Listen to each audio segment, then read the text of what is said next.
Hello everyone, I hope you guys are doing well. আমি আশা, আর আপনাদের আশা গোল্ডেন গ্রোতে স্বাগত জানাই। তাহলে চলুন শুরু করি আজকের রেসিপি। আর আজকে হবে গরম গরম সাদা ভাতের সাথে চাল কুমড়োর টক। রেসিপিটা কিন্তু দারুণ হয়েছিল। রেসিপিটা অবশ্যই বাড়িতে ট্রাই করে আমাকে জানাতে ভুলবেন না। এখানে আমি চাল কুমড়োটাকে কেটে নেব। আর এদিকে আমি 10 মিনিট আগেই চালটাকে ধুয়ে ভিজিয়ে রেখেছিলাম। গ্যাস অন করে ভাতের জন্য জল বসিয়ে দিলাম। জলটা ফুটে উঠলেই জল ঝরিয়ে রাখা চালটাকে দিয়ে দেব। তারপর খুব ভালো করে নাড়িয়ে এটাকে ঢাকা দিয়ে হতে দেব। এরই মধ্যে আমি চাল কুমড়োটাকে কেটে নেব। বেশ কিছুক্ষণ পর ফিরে এসে ঢাকনাটা আলগা করে দেখে নিলাম। দেখুন ভাতটা আমার রেডি। এইবার জল ও ভাত আলাদা করে দেব। ঠিক এইভাবে সমস্ত জলগুলো ঝরিয়ে নেওয়ার পর ফিরে আসলাম। দেখুন একদম ঝুরঝুরে ভাত আমার রেডি। এবার এটাকে ঢাকা দিয়ে সাইডে রেখে দেব। আবারও গ্যাস অন করে কড়া বসিয়ে দিয়েছি। এবার কড়াতে দিয়ে দিলাম কেটে রাখা চাল কুমড়ো।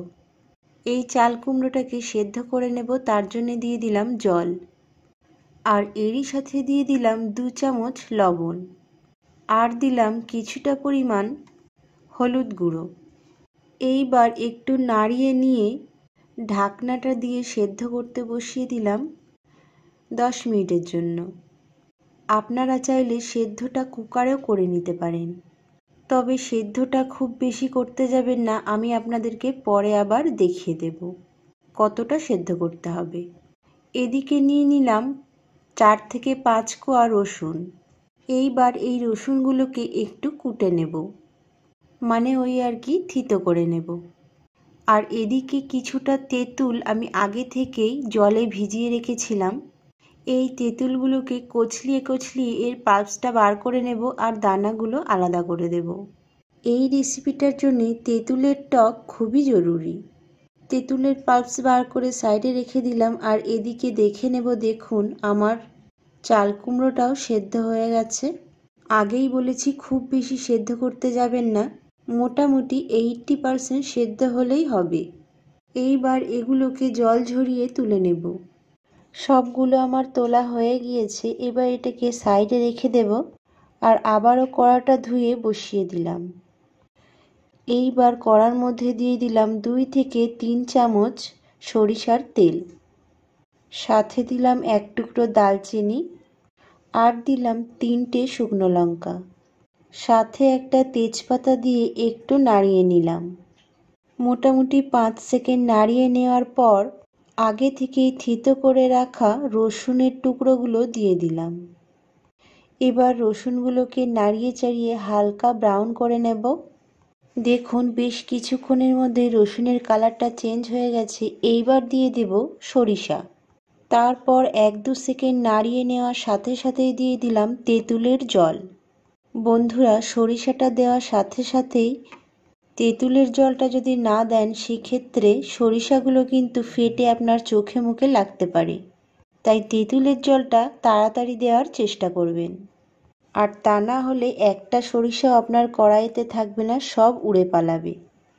তারপর কিছুটা পরিমাণ হলুদ দিয়ে বেশ 1 থেকে 2 মিনিট এইভাবে কষিয়ে নিয়ে দিয়ে দিলাম আগে থেকেই সেদ্ধ করে রাখা চাল কুমড়ো।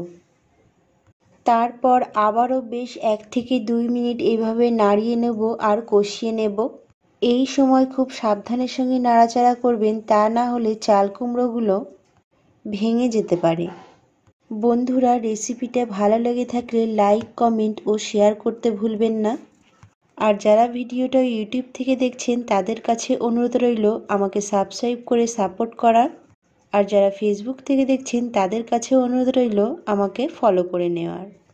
তারপর পরিমাণ মতো লবণ দিয়ে দিলাম আর মিষ্টির জন্য দিয়ে দিলাম গুড়। এই গুড়টাকে আপনারা গ্রেট করে দিতে পারেন, আমি এখানে গোটাই দিয়ে দিলাম।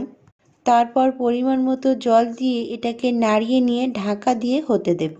মাঝখানে একবার ঢাকাটা আলগা করে দেখে নেব। দেখুন গুড়টা আমার অনেকটাই মেল্ট হয়ে গেছে। এইভাবে ঢাকা দিয়ে হতে দিলেই আস্তে আস্তে সবটাই মেল্ট হয়ে যাবে। আর বন্ধুরা, মিষ্টির পরিমাণটা আপনারা কে কেমন পছন্দ করেন সেই হিসেবে দেবেন। আপনারা যদি একটু মিষ্টি বেশি পছন্দ করেন সেক্ষেত্রে এখানে একটু চিনি দিয়েও অ্যাড করতে পারেন, কিংবা সবটাই গুড় দিয়ে করতে পারেন। আবারও ঢাকা দিয়ে 5 থেকে 6 মিনিট হতে দেব। দেখুন 5 থেকে 6 মিনিট পর ফিরে আসলাম। ঝোলটা আমার অনেকটাই গাঢ় হয়ে গেছে। আপনারা চাইলে আপনাদের পছন্দ মতো ঝোলটা রাখতে পারেন। আমি ঠিক এরকমই রেখে দেব। এবার এটা সার্ভ করার জন্য রেডি। বন্ধুরা, আবারও দেখা হচ্ছে নেক্সট ভিডিওতে। ভালো থাকবেন, সুস্থ